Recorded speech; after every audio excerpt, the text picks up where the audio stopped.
Muy buenas noches, bienvenidos nuevamente a estas transmisiones en vivo acerca de temas que tienen que ver con la psicología.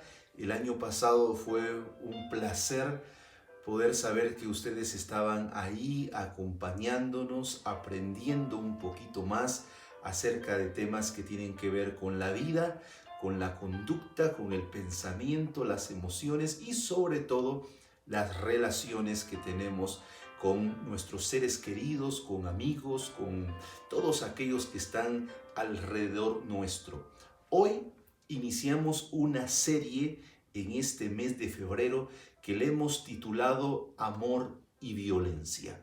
Es un poquito complicado relacionar estas dos palabras porque obviamente son completamente opuestas, una no tendría que ver con la otra. Sin embargo, y a través de toda la historia hemos entendido que tienen más relación de lo que nosotros creemos. Cuando el amor es patológico, cuando el amor es enfermizo, siempre hay una puerta abierta a la agresión, a la violencia, a los insultos, a los celos, y es por eso que se pueden mezclar estas dos palabras. Uno podría preguntarse, ¿realmente si un agresor, un violento, alguien que violenta a su cónyuge, a su familia, realmente siente amor? ¿Es amor lo que tiene en el corazón? Y de esa manera, y al hacernos esas preguntas, nosotros podemos llegar a ciertas conclusiones.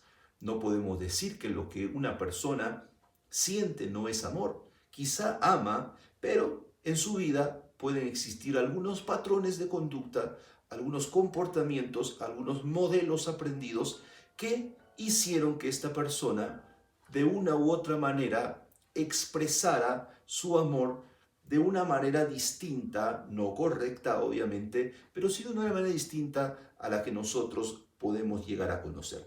Entonces, hagamos algo acá.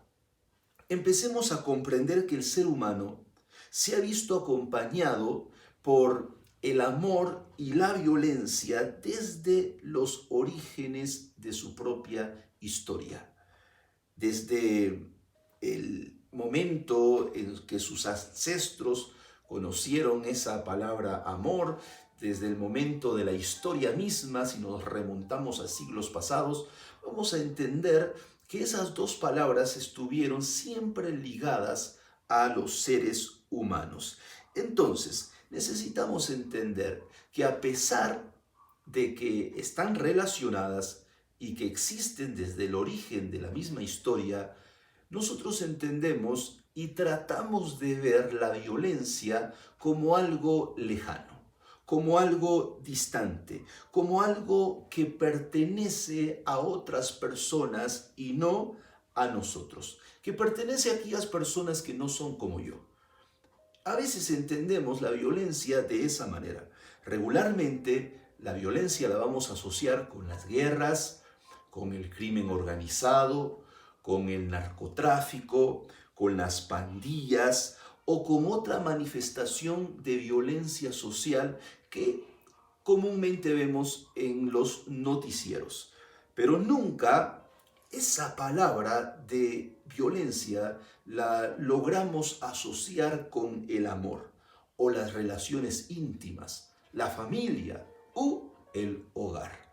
Así que muchas veces el individuo promedio pocas veces se detiene a pensar que puede estar sucediendo en su entorno o en sus relaciones amorosas. Por eso es que nosotros necesitamos comprender y de una u otra manera empezar a ver lo que es la violencia y cómo se va inmiscuyendo en las relaciones de pareja, en el matrimonio o en las relaciones íntimas. Para eso vamos a ver lo que dice la Organización Mundial de la Salud respecto a cómo define la violencia. Así que vean en su pantalla lo que dice la OMS y en otras palabras define la violencia como el uso intencional de la fuerza intencional de la fuerza intencional o el poder físico, de hecho, o como amenaza contra otra persona, grupo o comunidad, que cause o intente causar lesiones, daño psicológico, trastornos del desarrollo o privación y desde luego la muerte. ¿Qué quiere decir eso? La violencia no solo es el hecho de hacerle algo a alguien, sino también la intención de querer hacerlo. Entonces se puede violentar a una persona no solo físicamente, también psicológicamente. Hay una diversidad de tipos de violencia que cada uno de nosotros necesitamos ir aprendiendo. Entonces, necesitamos entender lo siguiente.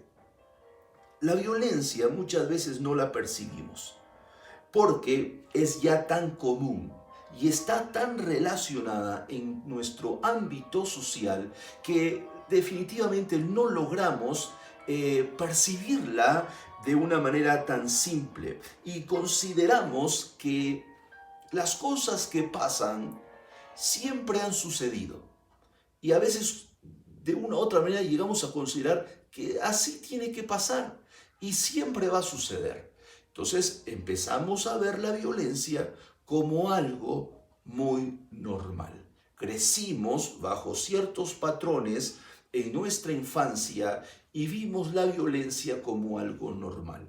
Aún más en nuestra sociedad latinoamericana vemos cómo esos patrones machistas han transcurrido de generación a generación y lo vemos como algo normal, como algo que así es, que así debe de ser y así seguirá siendo.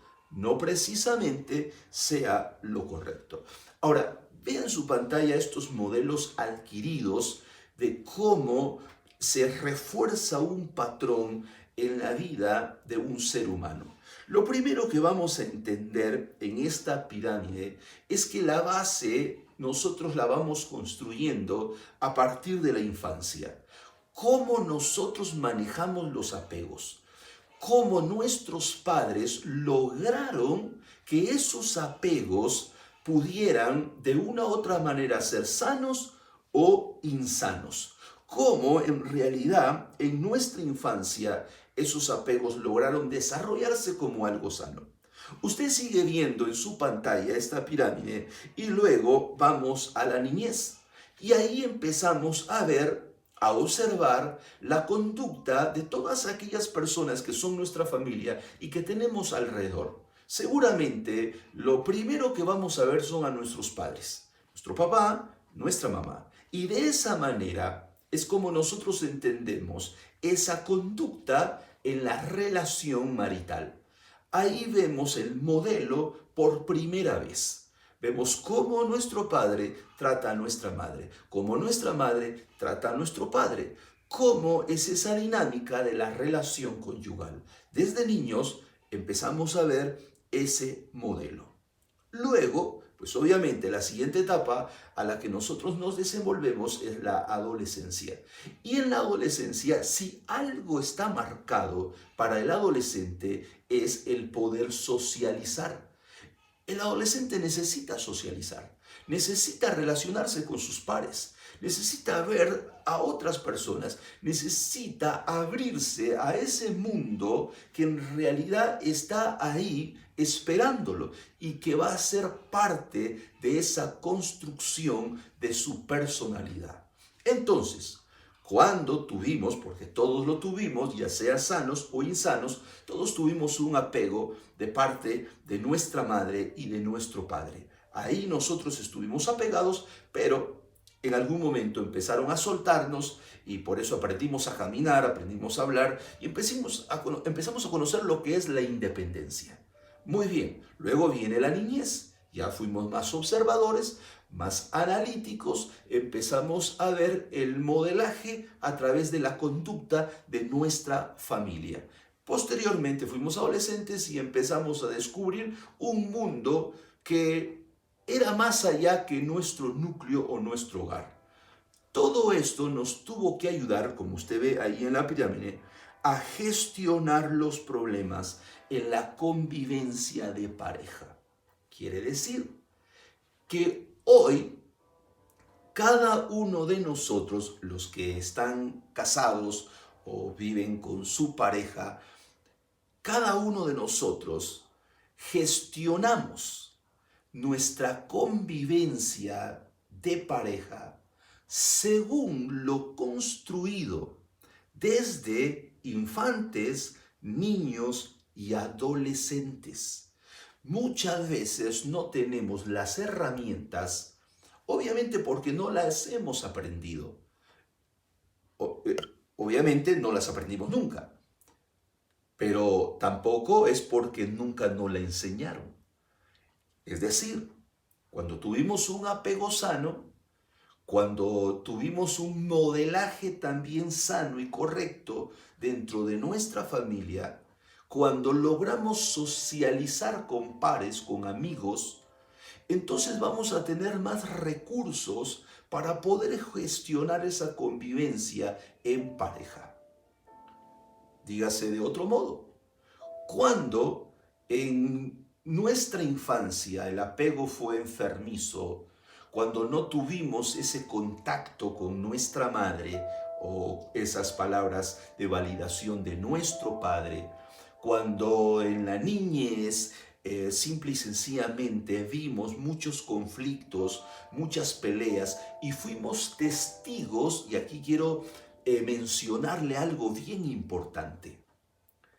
Ese círculo del que vamos a hablar en unos momentos, ese círculo que pudimos ver en la dinámica de nuestros padres como cónyuges, hace que nosotros también podamos tener un círculo silencioso, oculto.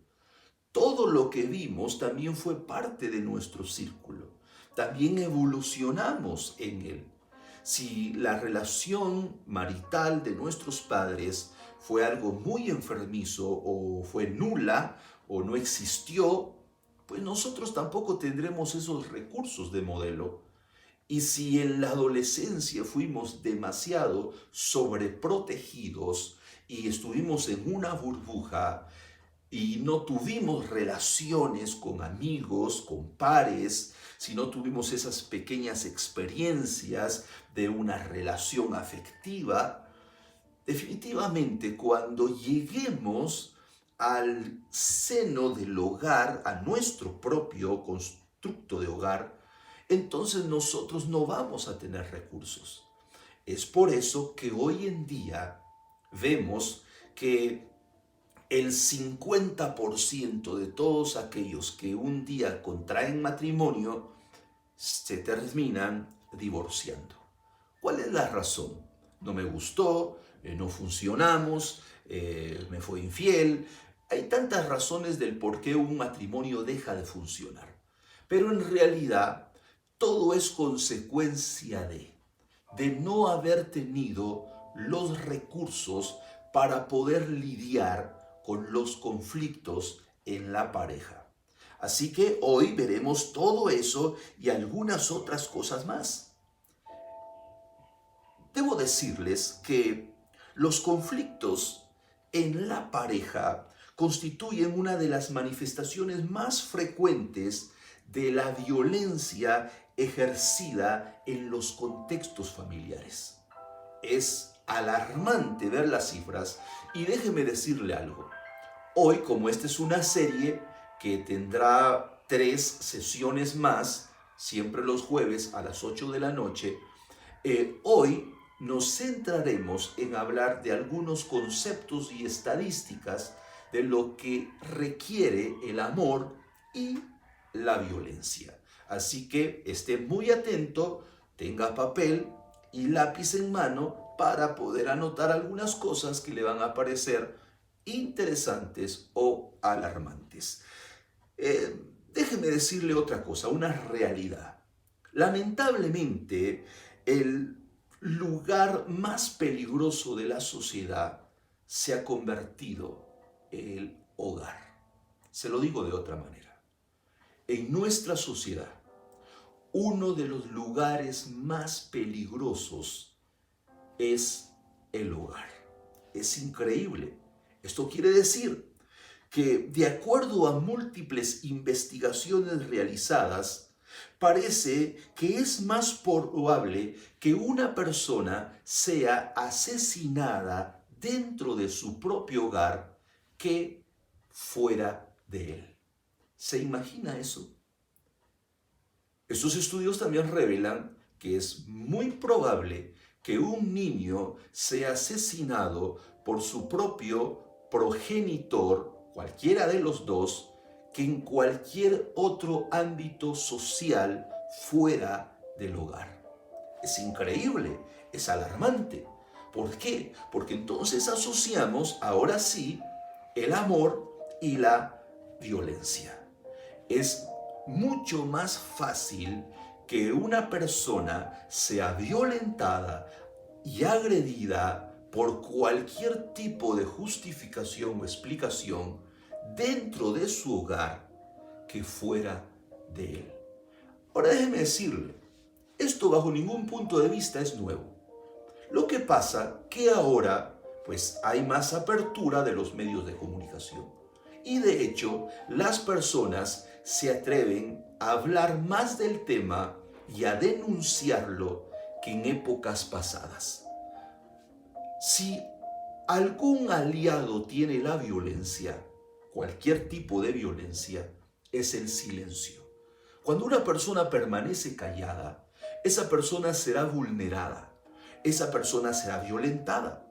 Y esa persona va a repetir patrones y nunca va a ponerle un freno o un alto a lo que está sucediendo dentro de su propio hogar. Por una parte, estamos muy agradecidos que tengamos estos medios de comunicación, las redes sociales, y que el silencio hoy en día se esté rompiendo. ¿Para qué? Para detener el flagelo que mezcla el amor con la violencia. Eso es algo que cada uno de nosotros necesitamos entender. Muy bien. Como le dije que íbamos a hablar acerca de conceptos y estadísticas, permítame iniciar hablándole acerca de los tipos de violencia. Y usted lo puede ver en su pantalla, tipos de violencia de los cuales vamos a empezar a hablar, ¿de acuerdo? Muy bien. Hay un sinfín de tipos de violencia, pero voy a hablarles específicamente de aquellos que tienen alguna estructura. Tipos de violencia que son muy generalizados a nivel de país y de estado y que ocurren, déjeme decirle, en todo el mundo. Quizá en nuestros países latinoamericanos están mucho más acentuados que en países de primer mundo. El primero de los tipos de violencia que quiero hablarle de una manera muy ligera es la violencia política. ¿Cuáles son las características de este tipo de violencia? Por ejemplo, está la violencia estatal, guerras civiles, violaciones de los derechos humanos, violencia estructural, violencia electoral, guerra de guerrillas, terrorismo, crímenes masivos, la tan famosa limpieza social y detenciones ilegales por grupos organizados, la discriminación de grupos raciales o étnicos, la xenofobia.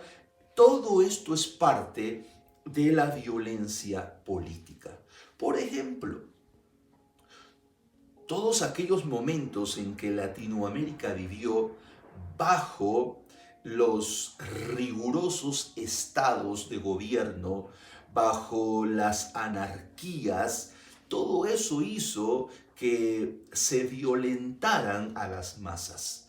Muchos de nuestros países fueron gobernados acá en Latinoamérica por represiones militares durante muchas décadas. Eso hacía que se reprimiera y se violentara a la población. Pero no solo eso, también la guerrilla, producto de ese descontento de represión militar, de gobiernos anarquistas también hicieron lo suyo propio y reclutaban a niños y adolescentes en sus filas armadas para una contraposición. Todo eso es parte de una violencia política. Hablábamos también acerca de la discriminación de grupos raciales o étnicos, o la xenofobia, que es aquel odio hacia otras personas que no son de mi nacionalidad. Todo eso es parte de la violencia política. Veamos otra cosa. La violencia socioeconómica es otro tipo de violencia del que vamos a hablar en esta noche.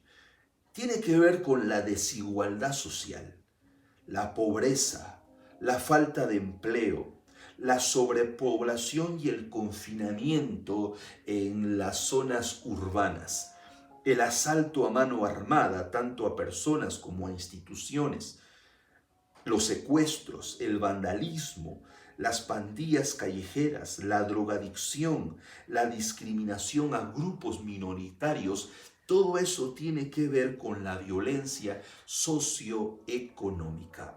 Cuando en un lugar que quizá tendrían que haber 30 casas, existen 200 en el mismo medición de terreno, en un hogar donde tendrían que habitar de 4 a 5 personas, habitan aproximadamente 18, todo eso es parte de una violencia socioeconómica, donde no se generan empleos, en una nación donde no se generan empleos, donde el Estado no prevé todas esas condiciones, ahí se da una violencia socioeconómica.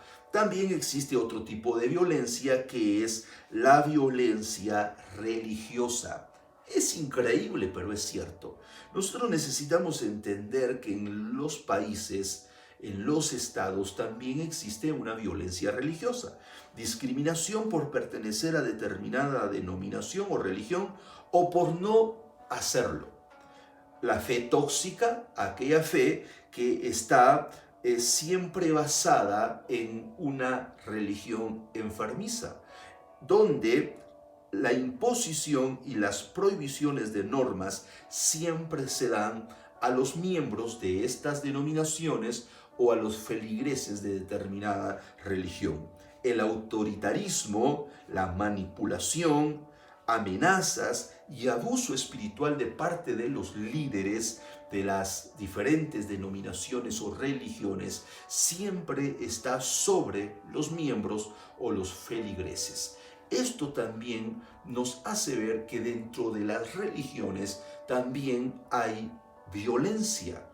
Cuando se prohíbe vestirse de cierta forma o no, hablar de cierta forma o no, visitar cierto lugar o no, todo eso es parte de una violencia religiosa. Seguimos adelante y entramos ya un poco más al detalle y hablamos acerca de la violencia de género. En esta violencia se habla acerca de la discriminación y desigualdad del tratamiento que se le da hacia una mujer. En otras palabras, vamos a decir lo siguiente. La violencia de género tiene que ver mucho con lo que le sucede a una mujer en el ámbito social, laboral, doméstico. ¿Qué quiere decir? Dentro de su propia casa. Cuando la mujer no tiene las mismas oportunidades que las que tiene un hombre. Cuando se le discrimina por el simple hecho de ser mujer. Ahora, eso necesitamos entenderlo, ¿de acuerdo? La violencia de género, cuando se abusa de una mujer, cuando se explota a una mujer, un claro ejemplo es la trata de personas. Cuando a una mujer se le explota sexualmente, o cuando a una mujer, por el solo hecho de ser mujer, se le relega a trabajos inferiores a los de un hombre. Tiene que ver con la violencia de la mujer. Otro tipo de violencia es la violencia familiar. Y aquí empezamos a adentrarnos ya a lo que respecta a nuestro tema, amor y violencia. Por ejemplo, violencia será toda acción de naturaleza física o psicológica o mental, susceptible de atraer humillación, terror, desplazamiento, desgracia, sufrimiento o muerte de un ser amado. La violencia siempre será contraria a las normas y reglas sociales, porque tiene carácter represivo, es decir, dominar y controlar a alguien u obligarle a hacer algo en contra de su voluntad. Dígame si no vemos parte de estos conceptos como normales. En el hogar muchas veces se genera humillación, terror. En nuestros hogares muchas veces hay sufrimiento de parte de algún miembro de esa familia en contra de otro u otros. Quiere decir que muchas veces la violencia familiar se empieza a considerar como algo normal. Y volvemos al inicio. Son patrones que hemos aprendido desde nuestros ancestros. Siempre fue así. Así se corrige en esta casa, usando métodos de humillación, de castigo, de terror y de sufrimiento. A partir de ahí empezamos a aprender patrones nocivos para poder gestionar nuestras relaciones cuando seamos o cuando nos convertimos en adultos. Es interesante entenderlo. ¿De acuerdo? Muy bien, sigamos adelante y vamos a entrar de lleno a la violencia conyugal. Muy bien, violencia conyugal. ¿Cómo podemos relacionar estas dos palabras? Hay una pareja que dice que se aman, que manifiestan amor profundo, perpetuo y eterno, que se casan con la ilusión de que cada uno de ellos va a hacerse feliz, donde están frente a un notario o frente a un ministro religioso y prometen amarse para toda la vida, respetarse, cuidarse, protegerse. Muy bien, eso es lo que la mayoría de las parejas o de los cónyuges establecieron desde un inicio. Yo no concibo la idea de que una pareja se casó para ser infeliz, de que una pareja decidió casarse y ambos se prometieron: voy a hacerte la persona más infeliz del mundo, voy a hacer que sufras mucho, vas a pagar aún lo que no debes. Nadie llegó con esas expectativas al matrimonio. Nadie formó un hogar queriendo ser infeliz o tratando de hacer infeliz a la otra persona. Nadie. En realidad, nadie. Todos han llegado con esperanza, con ilusiones, con planes. Todos llegaron tratando de construir un futuro inolvidable. Empezar a ver crecer a los hijos. Poder formar un hogar lleno de protección. Un hogar lleno de felicidad. Muy bien, eso sucedió. Eso fue lo que pasó. Todos tenían esas lindas expectativas cuando llegaron al matrimonio. ¿De acuerdo? Creo que si usted es una de las personas que me está viendo y tiene una pareja, un matrimonio, un hogar, todos llegamos con esas expectativas. Unos más que otros, pero todos tratamos de encontrarle una esperanza a la relación conyugal. Y sobre todo, muchas ilusiones. ¿Qué pasó? ¿Qué pasó? ¿Por qué muchos matrimonios, muchas relaciones de pareja, después de algún tiempo empezaron a desgastarse, empezaron los conflictos Y no digamos después de mucho tiempo, a cierto tiempo, a poco tiempo, empezaron los conflictos, empezaron los desacuerdos y la relación empezó a friccionarse. Necesitamos entender eso. Algo no logramos resolver. No tuvimos las capacidades, no se tuvieron las herramientas, los recursos para poder gestionar los conflictos. No se logró resolver un conflicto y este conflicto originó muchos más conflictos. Alguien llegó con un patrón ya establecido desde su infancia, desde su niñez. Llegó con un modelaje ya estructurado y así era como iba a funcionar. No se dio cuenta que ese patrón era nocivo porque simple y sencillamente lo aprendió. Pensó que era el correcto. Así vio a sus padres resolver los conflictos, muchas veces de manera violenta, muchas veces agresivamente, o quizá tratando la manera de ignorar los problemas. La otra persona, el otro cónyuge, no estaba acostumbrado a esa resolución de conflictos. Estaba acostumbrado quizá a dialogar o acostumbrada a llegar a acuerdos, pero la otra persona no. La otra persona prefería gritar, prefería imponer autoridad, prefería irse a los golpes y así resolver todo.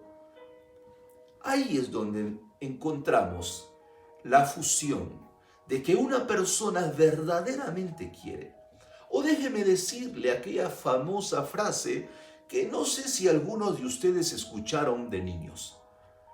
Cada vez que hacíamos algo malo, nos portábamos mal, hacíamos una travesura o quizá se nos olvidaba hacer la tarea, algunos padres llegaban y le decían al hijo: voy a pegarte porque te amo. Si no te amara, no te pegara. ¿Vio cómo desde niños esas dos palabras, amor y violencia, empezaron a fusionarse? Y así crecimos, así nos desarrollamos y así llegamos a una vida de hogar, pensando que golpear era sinónimo de amor. Y muchos cónyuges violentan a su cónyuge manifestando amor. Voy a corregirte porque te amo. Te portaste mal. Me hiciste una mala mirada frente a la gente. Me contestaste de una manera no correcta delante de la gente y eso merece un castigo. Esas son las relaciones. Muy bien, déjeme decirle entonces, hay 4 maneras de que nosotros podamos entender todo esto. Y lo vamos a llevar, en primer lugar, de una manera estadística. Trataremos de hablar acerca del comportamiento, pero eso lo haremos en las siguientes sesiones. Psicológicamente, ¿cómo es posible que esto suceda? Hoy voy a hablarle del argumento, de lo que sucede, para que podamos entenderlo y sobre todo para que podamos cambiarlo o ayudarle a alguien a que pueda cambiarlo. Muy bien, lo primero que vamos a ver hoy en la violencia conyugal es lo siguiente. Número 1, vea en su pantalla lo que aparece ahí.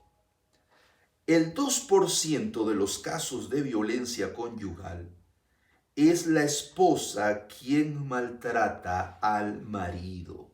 Ponga atención a esto.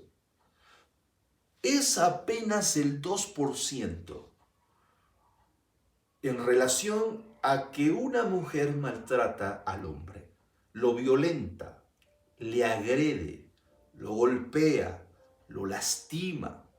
Nada más, el 2%. Algunos estudiosos Algunos estudiosos creen que este dato no es tan confiable. Creen que es un poco mayor al 2%. ¿Por qué? Porque el tema de la violencia de la mujer hacia el hombre no está totalmente bien investigado. ¿Qué quiere decir? No hay una investigación profunda. No se va a hacer una investigación de campo. ¿Por qué? Simple y sencillamente porque la mayoría de los hombres que son violentados nunca dirán nada. Por vergüenza, por temor, porque se burlarán de ellos si alguien se entera que su mujer les pega. Así que se quedarán callados. Si un hombre aparece con un ojo inflamado y con un color como entre azul, rojo y morado, la mayoría pensará que tuvo un accidente, que se golpeó en el trabajo o que posiblemente tuvo una riña callejera y alguien más, otro hombre, le dejó así el ojo o cualquier otra lesión que pudiera encontrarse en su cuerpo, siempre se va a justificar como algo que le sucedió en el trabajo. Nunca se imaginarán que fue su propia esposa la que lo vulneró. Entonces, no existen denuncias. Por eso es que muchos creen que ese 2% no es tan verídico, que quizá pudiera ser un 4, un 5% los casos de la violencia de una esposa contra su esposo. Sin embargo, déjeme decirle que a pesar de que pudiéramos mencionar un porcentaje más alto, no rebasaría el 5%. La mayoría de las personas agredidas son mujeres. Veamos lo segundo. Lo segundo nos dice que el 23% de los casos corresponden a agresiones mutuas dentro de la relación, sin que exista o se produzca una situación de sometimiento de una de las partes hacia la otra. ¿Qué quiere decir? Este 23%, ambos, tanto el hombre como la mujer, tanto el esposo como la esposa, se agreden mutuamente. Algunos dicen que uno de los dos inicia la escalada de violencia y el otro, como contraparte, responde a la agresión. No se deja. Son ambas parejas, o mejor dicho, ambas personas de la pareja vienen con patrones muy establecidos. No me voy a dejar de nadie. A pesar de eso, siguen funcionando como matrimonio, siguen funcionando como pareja. Algunos dicen que la violencia del hombre es más proactiva y que la violencia de la mujer es más reactiva. En otras palabras, uno de los dos está funcionando en relación a la defensa personal. Me agrediste, yo no me voy a dejar. Yo también te voy a agredir porque tengo mis manos para defenderme. Y eso, para bien o para mal, ahí está. Ambas personas se agreden, ambos cónyuges. Entonces necesitamos entender que a partir de ahí vemos un patrón establecido. Ambos funcionan agrediéndose. En la primera parte, él funciona siendo agredido y ella funciona agrediendo, pero es un mínimo porcentaje.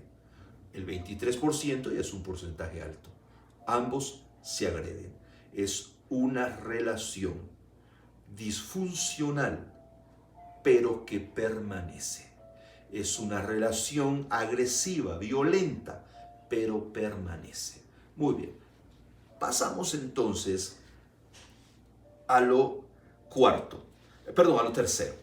Lo tercero nos dice que el 75% de los casos corresponde a mujeres maltratadas por sus maridos.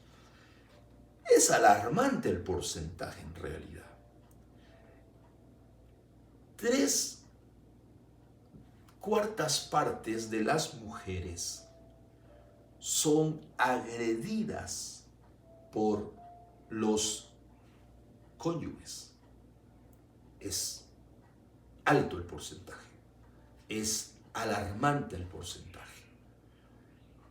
Eso quiere decir que únicamente el 2% de las mujeres no son agredidas.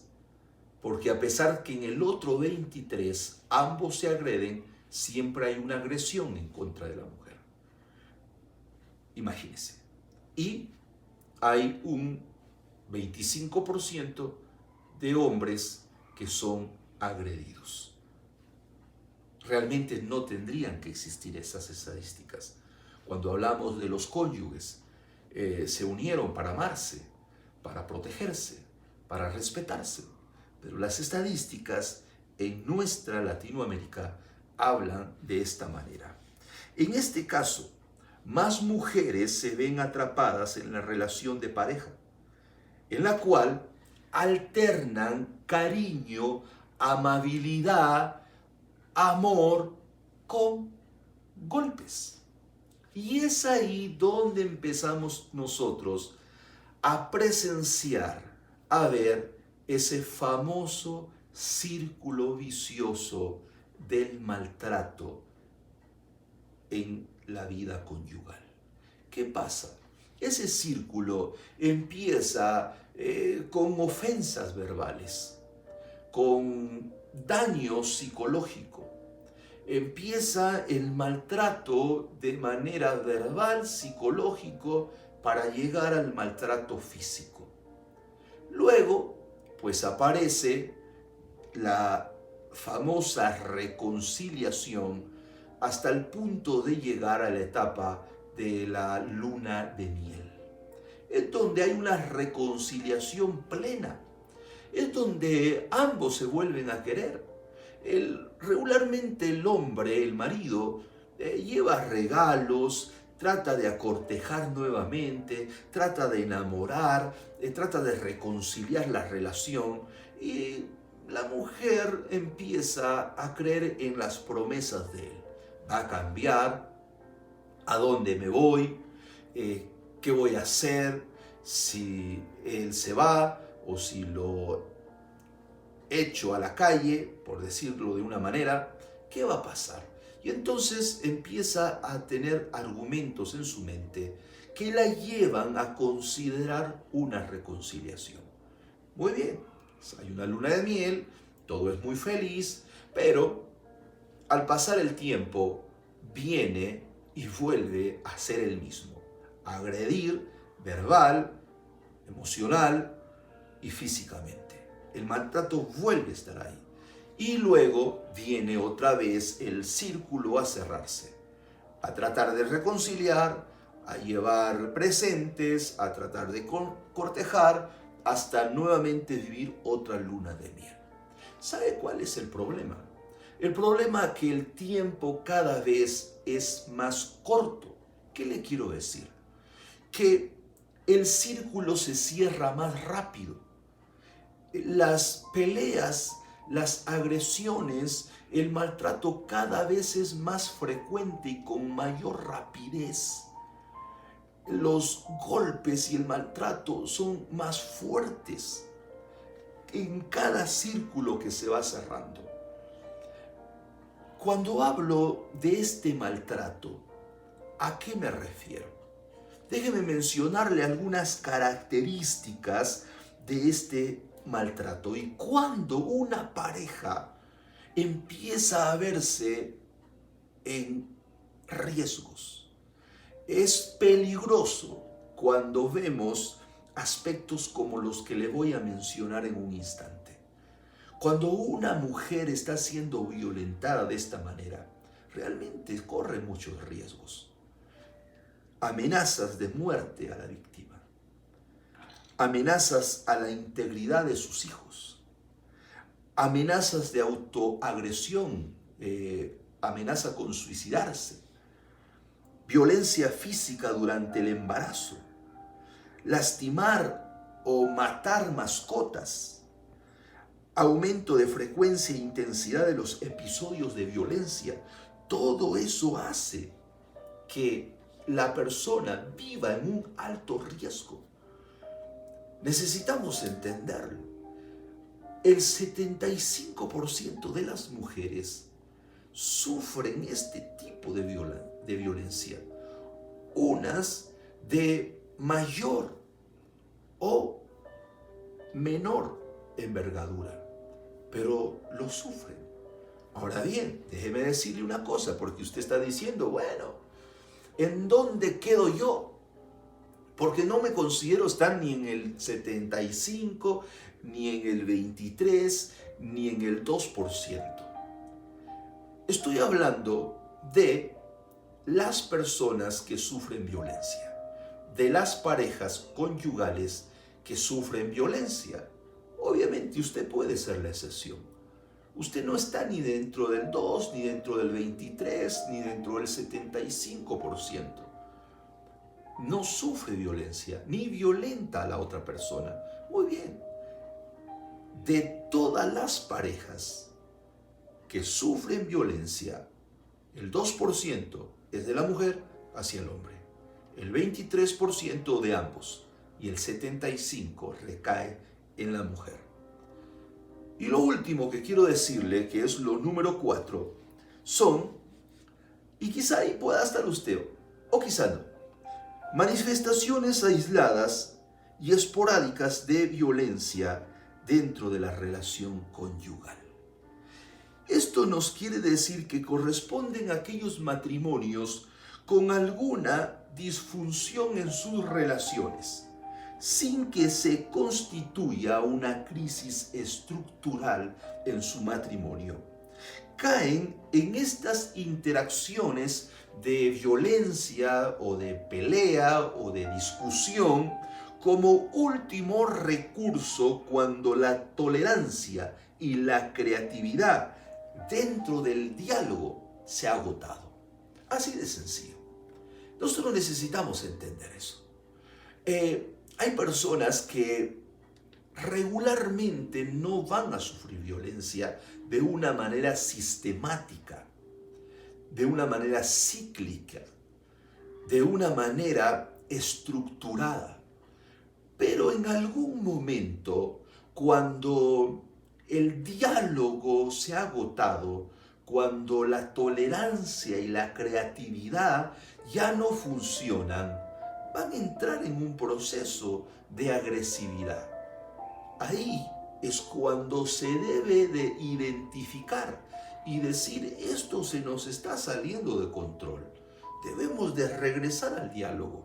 Debemos de hablar de otra manera. Debemos de buscar otro tipo de solución. Porque cuando la pareja no se da cuenta de que algo se está saliendo de control, entonces ahí pueden empezar a que esas discusiones, esos enfados, esas agresiones verbales se conviertan en un ciclo. Y entonces ahí sí van a ser parte de esa estadística, de los 75, de los 23 o del 2%. Muy bien, nosotros necesitamos comprender esto.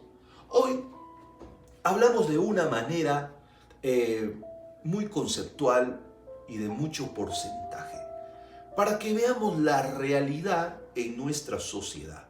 La violencia impera, no solo afuera de nuestros hogares, sino también, y muchas veces, dentro de los mismos. hoy hablamos de estos argumentos. En las semanas posteriores hablaremos ya de cómo es convivir con una persona que tiene rasgos psicópatas, cómo aquel que dice amar también lastima. ¿Por qué sucede? ¿Qué pasó? ¿Por qué se tolera? ¿Por qué se aguanta? ¿Por qué se cree que se va a cambiar? Necesitamos entender eso, ¿de acuerdo? Entonces, si ustedes hoy, y gracias por estar en este en vivo, hoy tienen algún tipo de pregunta, pueden hacerlo ahí en el chat de esta transmisión, o si la pregunta es un poco más personal, porque no quieren proyectarse acá en público, de una u otra manera vamos a hacer lo siguiente. Usted puede escribir a mi correo, al correo que ahora verá en pantalla, borissantizo@gmail.com. Muy bien, no se preocupe, ahí va a aparecer en pantalla borissantizo@gmail.com y usted puede escribirme algún tipo de experiencia, de duda, alguna pregunta, quizá quiera saber qué ocurre con un amigo, no importa, usted puede hacerlo, ¿de acuerdo? Así que ha sido un verdadero placer, un verdadero honor que usted hoy pueda estar acá en esta transmisión y podamos juntos poder conversar. Así que lo espero la próxima semana, siempre los jueves a las 8 de la noche. Estamos en la serie Amor y Violencia, precisamente en este mes de febrero, mes del cariño, de la amistad y del amor. Lo espero la próxima semana.